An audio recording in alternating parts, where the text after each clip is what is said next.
Ishola bẹ̀rẹ̀ tó dé kó máa dùn ló ṣe ń dún.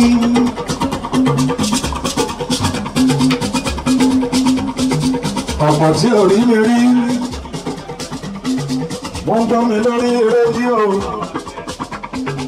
àbí kọ́ wò mí lórí tẹlifíṣàn.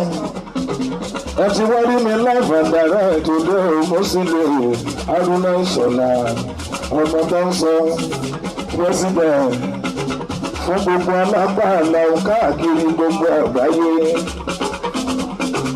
àti òun.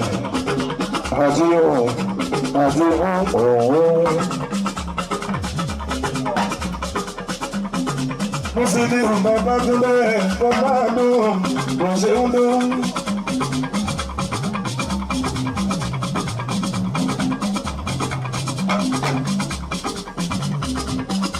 Ẹ jẹ́ kó máa lọ bẹ́ẹ̀. Ẹ̀bùn mi ẹjọ́ mi wò, kò lè fi ìṣọmọ burúkú tí ń bá lẹ́yẹ. Ìṣọ̀lá ìwọ lọ́mọ tó ń sọ.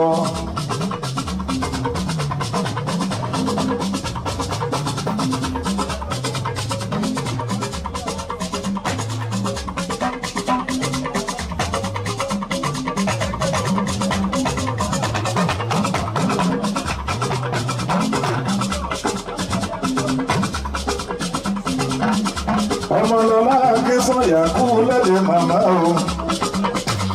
Ọmọlọ́lá màmá Tolú.